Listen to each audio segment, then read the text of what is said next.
बिस्मिल्लाहिर्रहमानिर्रहीम। अस्सलाम वालेकुम दोस्तों, मैं हूं अय्याज़ अनवर और आप देख रहे हैं बी स्किल्ड यूट्यूब चैनल। मैं इस चैनल के तमाम व्यूवर्स को खुशामदीद कहता हूं और अगर आप नए हैं इस चैनल के ऊपर तो इस चैनल को सब्सक्राइब कर लें और बेल आइकॉन को प्रेस कर लें ताकि आने वाली हर न्यू वीडियो का नोटिफिकेशन आपको मिलता रहे। दोस्तों, आज मैं आपको बताने वाला हूं फॉर्मेटिंग के लिए जो शॉर्ट कीज़ यूज़ होते हैं उर्दू इन पेज के अंदर, उनके बारे में। तो आइए आज की क्लास को शुरू करते हैं।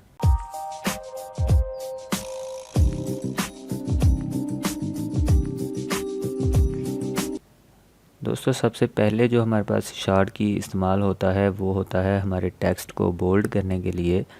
मिसाल के तौर पे मैं इतने टेक्स्ट को सिलेक्ट कर लेता हूँ और इसको मैं बोल्ड करना चाहता हूँ, तो मैं क्या करता हूँ, सिंपल हमारे पास एक शॉर्टकट है कंट्रोल बी की मदद से आप इन पेज और एक्सेल वगैरह में भी बोल्ड कर सकते हैं। उसी तरह इन पेज के अंदर भी सेम वही शॉर्टकट है कि आप कंट्रोल बी प्रेस करके अपने टेक्स्ट को बोल्ड कर सकते हैं। मैं दोबारा फिर अगर कंट्रोल बी प्रेस करूं तो बोल्ड ख़त्म हो जाएगा और इसको आप यहां से सिलेक्ट करके यहाँ पर भी हमारे पास जो बी लिखा हुआ है इसकी मदद से भी आप इसको बोल्ड कर सकते हैं।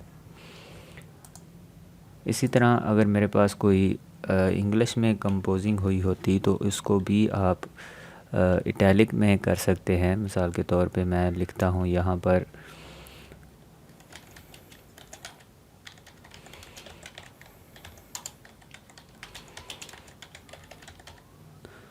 अब इस टेक्स्ट को मैं अगर इटैलिक करना चाहता हूँ और बोल्ड करना चाहता हूँ तो मैं यहाँ से सिंपल कंट्रोल बी प्रेस करूँगा और उसके बाद कंट्रोल आई। और अगर आप बोल्ड नहीं करना चाहते तो कंट्रोल बी को दोबारा प्रेस कर दें तो इसका बोल्ड ख़त्म हो जाएगा और ये सिंपल आम जो पहले इसकी हालत थी उसी हालत में ये वापस आ जाएगा। अब अगर मैं इसका इटैलिक भी ख़त्म करना चाहता हूँ तो मैं दोबारा इसको सिलेक्ट करूँगा और कंट्रोल आई प्रेस कर दूँगा। उसके बाद नेक्स्ट शॉर्टकट हम इस्तेमाल करते हैं अपने पैराग्राफ को एडजस्ट करने के लिए, यानी इसकी अलाइनमेंट के लिए। तो अगर मैं इस पैराग्राफ को सिलेक्ट कर लूँ और यहाँ से इसको मैं जस्टिफाई करूँ तो आप देख सकते हैं मैंने सेंटर वाली जस्टिफाई के आइकॉन के ऊपर क्लिक किया तो ये सारा टेक्स्ट हमारा सेंटर के हिसाब से जस्टिफाई हो चुका है। और अगर इसी तरह मैं इन तमाम ऑप्शंस को स्टेप बाय स्टेप प्रेस करता जाऊं तो आप देखेंगे कि हमारा एक्शन यहाँ पर परफॉर्म होता आपको नज़र आ रहा होगा। तो इस तमाम जो जस्टिफाई के हमारे पास बटन दिए गए हैं इनको हम शॉर्ट कीज़ की मदद से भी अप्लाई कर सकते हैं। मिसाल के तौर पे मैं चाहता हूँ कि मेरा जो टेक्स्ट है वो इस टाइम लेफ़्ट साइड पे होना चाहिए, लेफ़्ट साइड से अलाइनमेंट होनी चाहिए इसकी। तो मैं क्या करता हूँ, कंट्रोल आल्ट एल प्रेस कर देता हूँ तो आप देख सकते हैं कि लेफ़्ट साइड से हमारा तमाम टेक्स्ट एक जैसा हो गया है और इस साइड से हमारा फ़ासला कम और ज़्यादा आपको नज़र आ रहा होगा। इसी तरह अगर मैं कंट्रोल आल्ट आर प्रेस कर दूं तो आप देख सकते हैं कि हमारा राइट साइड से टेक्स्ट अलाइन हो गया है और इस साइड से हमारा काफ़ी फ़ासला जिस तरह इस साइड से मौजूद था उसी तरह वही फ़ासला इधर भी मौजूद है। और अगर मैं कंट्रोल आल्ट जे प्रेस कर दूं तो आप देख सकते हैं कि दोनों साइड्स हमारे पास बराबर हो चुकी हैं और हमारा पैराग्राफ जो है वो अब खूबसूरत लग रहा है। इसी तरह अगर मैं चाहता हूँ कि ये जो 3 लफ्ज़ हैं ये भी पूरी लाइन के अंदर मौजूद हों, यानी ये भी बिखर जाएं, तो उसको हम फोर्स करेंगे इस पैराग्राफ को कंट्रोल आल्ट एफ़ की मदद से। फोर्स अलाइन इसको आप कह सकते हैं। तो मैं कंट्रोल आल्ट अगर F प्रेस कर देता हूं तो आप देख सकते हैं कि हमारा तमाम टेक्स्ट एक साइड दोनों साइड से बराबर हो चुका है। किसी साइड के ऊपर भी हमारे पास स्पेस मौजूद नहीं है। लेकिन अगर मैं यहाँ पर लिखना चाहूँ तो उसकी एडजस्टमेंट यानी अलाइनमेंट ख़ुद ब खुद होती रहेगी। अगर मैं इसी टेक्स्ट को कॉपी करके यहाँ पर अगर पेस्ट कर दूँ तो आप देख सकते हैं कि हमारे पास यहाँ पर पेस्ट हुआ है, लेकिन जो हमने अलाइनमेंट अप्लाई की थी वो सेम वही रहेगी। कंट्रोल Z कर देता हूँ मैं। इस सेटिंग को आप अक्सर नज़म वगैरह के ऊपर अप्लाई कर सकते हैं। जब आप कोई नज़म या कोई पोइट्री वगैरह लिख रहे होते हैं तो उस वक्त आप इसको अप्लाई कर सकते हैं। इस तरह के पैराग्राफ्स में ये बहुत कम इस्तेमाल होता है। मैं इसको कंट्रोल Alt J यानी जस्टिफाई कर रहा हूँ। उसके बाद हमारे पास आता है control Alt T। Control Alt T हम उस वक्त इस्तेमाल कर सकते हैं जब हमने कोई फ़हरिस्त तैयार करनी हो या इंडेक्स तैयार करना हो, तो उस वक्त हम इसको इस्तेमाल कर सकते हैं। इसके बारे में मैंने एक डिटेल में वीडियो बना रखी है जो प्लेलिस्ट में मौजूद है। आप प्लेलिस्ट में जाके वो देख सकते हैं। अगर मैं इस पैराग्राफ को सिलेक्ट कर लूं और कंट्रोल Alt + T प्रेस करूं तो आप देख रहे होंगे कि जैसे ही मैं पैराग्राफ के ऊपर अपना कर्सर लेके आया हूं तो कर्सर चेंज हो चुका है। अब अगर मैं यहाँ पर क्लिक कर देता हूँ तो जैसे ही मैं यहाँ से टैब की प्रेस करूँगा तो मेरा कर्सर यहाँ पर मूव करेगा। और उसके बाद अगर मैं यहाँ पर क्लिक कर देता हूँ तो अगर मैं यहाँ पर कुछ लिखने के बाद टैब की प्रेस करता हूँ तो मेरा कर्सर यहाँ पर आ जाएगा। मिसाल के तौर पे मैं यहाँ पर क्लिक कर देता हूँ, आपको एक वाइट लाइन नज़र आ रही होगी। इसी तरह मैं अगर यहाँ पर क्लिक कर देता हूँ तो एक लाइन यहाँ पर ऐड हो चुकी है।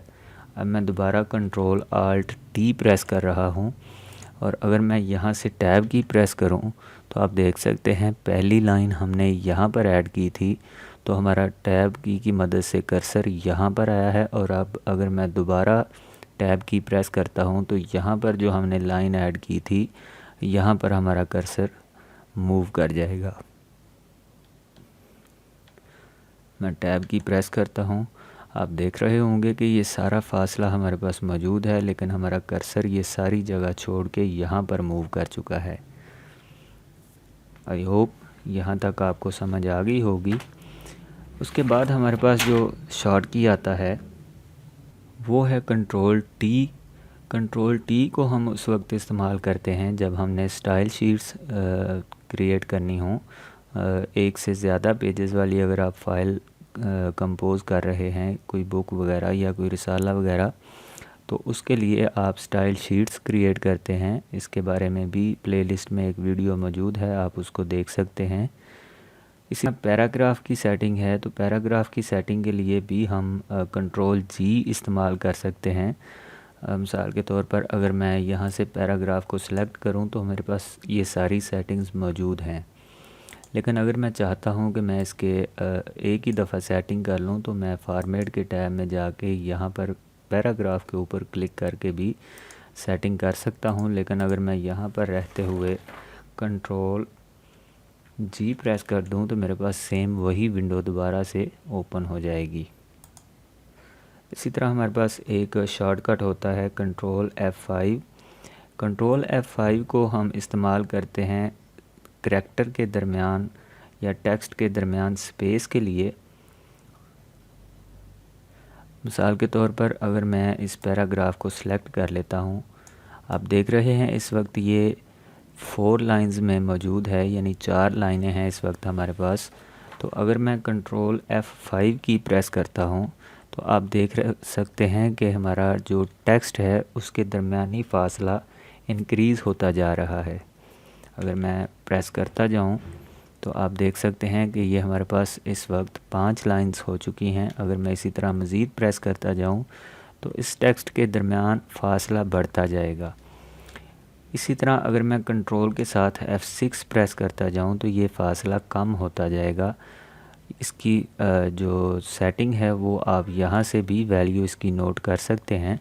अगर मैं F5 की प्रेस करूं तो आप देख सकते हैं यहाँ पर हमारे पास 0 हो चुका है और कंट्रोल F6 प्रेस करने से यहाँ पर हमारे पास माइनस में वैल्यूज़ ऐड होती जाएंगी।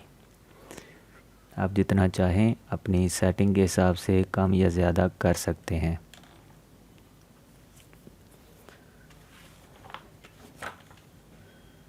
इसी तरह हमारे पास नेक्स्ट जो शॉर्टकट है वो है कंट्रोल F7।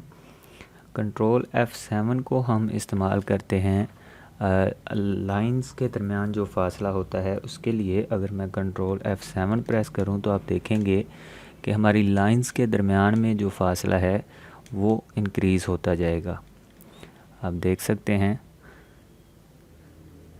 इसी तरह अगर आप कंट्रोल F8 को प्रेस करते हैं तो ये फ़ासला कम होता जाएगा।